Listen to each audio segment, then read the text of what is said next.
In our recent video, we explored a critical and pressing question.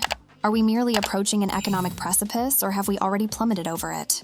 The data emphatically suggests that we have indeed gone over the cliff. A common proposition that surfaces in debates is the idea of taxing the wealthy more heavily as a panacea for our economic ailments. This concept is fundamentally flawed.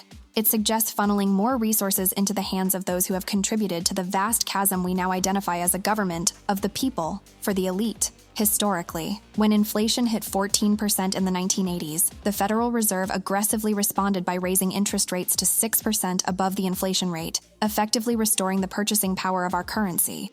Should we attempt to replicate this policy today, given our inflation metrics from the 80s, interest rates would skyrocket to an untenable 18.5%. With the national debt soaring to approximately $35 trillion, it becomes clear that we are not merely approaching disaster, we're in freefall. In 2023, while the U.S. government spent $6.2 trillion, it only managed to collect $4.5 trillion in taxes. This disparity highlights a chilling reality.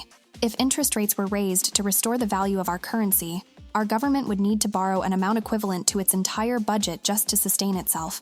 The solution it has chosen instead: inflation. A seemingly expedient escape that only perpetuates and exacerbates the problem as the government continues to monetize its debt. The erosion of your purchasing power is here to stay. The middle class will continue to erode, slipping into the poor.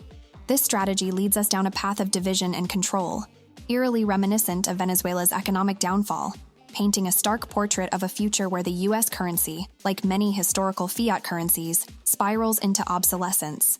We are witnessing a scenario where prices surge faster than wages, transforming what was once the prosperous United States into a shadow of its former self. Our current political landscape, driven by nonsensical policies and laughable methods for calculating deficits, is accelerating the de-dollarization of our currency. As other nations focus on productive economic strategies, the U.S. becomes mired in identity politics and tribalism, moving further away from national unity. This is the grim reality of a nation under the control of a select group of elites, who prosper at the expense of the general populace. Let us not be misled by proposals to expand governmental control, open borders indiscriminately, replace full-time employment with part-time instability, and maintain excessive monetary issuance that discourages productive economic activity. The trajectory set by our leaders is transforming a once prosperous nation into a land where many are reduced to holding signs that read, "We'll work for food." Our nation's plight is not just an economic downturn, but a systemic decline orchestrated by those at the helm of power.